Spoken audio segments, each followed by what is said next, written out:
Тамара құрбысы Эйверді алып кетуге келеді, өйткені олар мектепке бірге барғанды ұнатады. Олар әңгімеге сондай қатты берілгеннен жолдағы велосипедшіні байқамай оны қағып кетеді. Бақытқа орай, Рэндалл зардап шекпейді және кінәліні ұрыспақ болады. Бірақ Тамараны көргенде бірден үні өшіп, оны кездесуге шақыруға тырысады. Бәрін Дэнни, Хант және Джасси бастаған компания бұзады, олар Рэндаллге сусын толы стақанды лақтырады. Тамара Рэндаллді жеткізіп тастауды ұсынады, бірақ Эйвер орын жоқ екенін айтады. Біраз уақыттан соң оқушылар экскурсияға жиналады. Мұғалім Лоренцо олардың телефондарын жинап алады. Ол Эйвердің телефоны жоқ екенін білгенде, оны келемеждеп өту мүмкіндігін жібермейді. Лоренцо балалар табиғатқа жақын болсын деп телефондарын алып қойған. Жолда Лоренцо жүргізуші Уэйн дұрыс бағытта келе жатқан жоқ деп есептейді. Арада дау басталады. Уэйн жолға қарамай қалып, бірдеңені қағып кетеді. Шыны сондай лас болып кеткендіктен, Уэйн ештеңе көрмей, ағашқа соғылады. Автобустың сыртынан біреулер соққылай бастайды. Радиодан барлық тұрғындарға қауіпсіз жер тауып, келесі хабарламаны күту керектігі айтылып жатады. Есікті біреу қағады. Лоренцо есікті ашуды бұйырады, бұл үлкен қателік еді. Құбыжық мұғалімге тап береді. Паника басталады. Оқушылар артқы есікті ашып қашады, бірақ кейбіреулері ұсталып қалады. Топ қараусыз қалған ғимаратқа жетеді, бірақ онда жылқының қалдықтарын көріп, әрі қарай жүруді ұйғарады. Жан-жақтан біреудің айғайы естіледі. Дэнни құбыжықтар болмайды, сондықтан біз қауіпсіз жердеміз деп есептейді. Дегенмен кімнің айғайлап жатқанын білгісі келмей, бәрі жаңа ғимаратқа кіріп, қару ретінде қолдануға болатын заттарды жинайды. Стивен Эйверге қырындап, оны қорғауға уәде береді. Ал Джасси Тамараны өз тобына тартпақ болады. Тұман арасынан сыныптастары Кэндис шығады. Эйвер оған көмектескісі келеді, бірақ Рэндалл мұнда зомби жүргенін айтады. Эйвер Кэндисті тастағысы келмей, тақтайды жұлып алып, зомбидің назарын өзіне аудармақ болады. Бірақ зомби бәрібір Кэндиске шабуыл жасайды, ал есікті зомбиге айналған Уэйн қағады. Құбыжықтар Кэндисті соққы, таран ретінде қолданып, есікті бұзып кіреді. Басқа бір зомби өте күшті болып шығады, ол тұтас қабырғаны қиратады. Оқушылар қорыққаннан жаңа бөлмеге тығылып, есікті тақтаймен тірейді. Іші неоны бояумен боялған екен. Сөйтсе, мұнда кеш, тусовка болған. Оның үстіне мұнда Раян жасырынып отыр екен. Ол адамдардың бір-біріне қалай агрессивті шабуыл жасағанын көргенін айтады. Сөздері аяқталмай жатып, басқа есікті бұзып кіреді. Зомби достарын ертіп келген. Екінші шығар ауызда Уэйн тұрғандықтан, балалар не істерін білмейді. Бірақ Рэндалл саңылау табады. Енді тақтайды сындырып, дәлізге шығу ғана қалды. Зомбилер тым көп еді. Хантты сүйреп әкетеді, ал Раян сондай семіз болғандықтан тесіктен өте алмайды. Эйвер оны итеріп өткізеді. Дэнни досының өліміне Эйверді кінәлайды, оларды сен шақырдың дейді.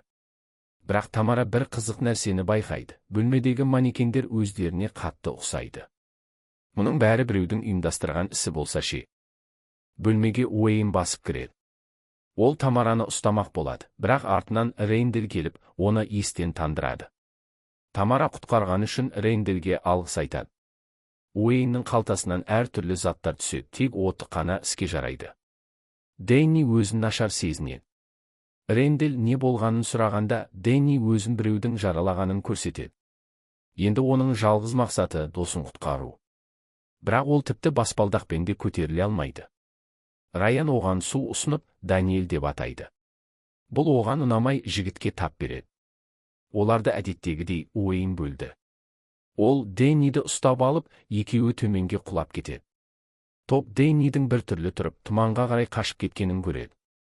Рэндалл Джассиге аман қалуға көмектесетінін айтып, басқаларға ғимараттан шығу қауіпті екенін, іште қамалып отыру керектігін ескертеді.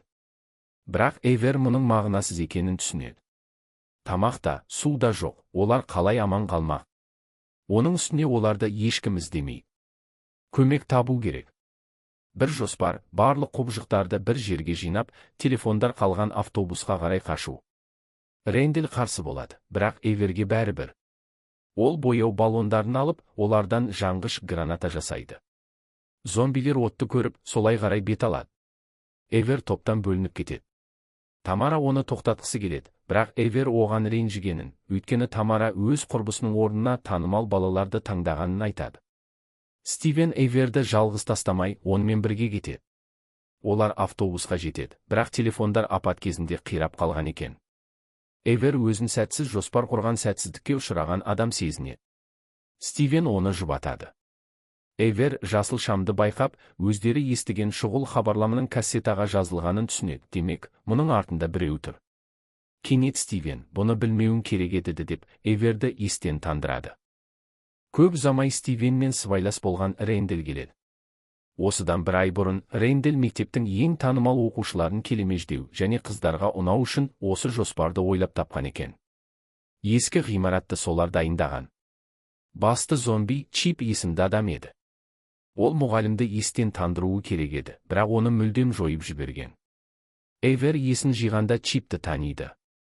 Бұрын олардың компаниясына Уэйн де қосылған екен.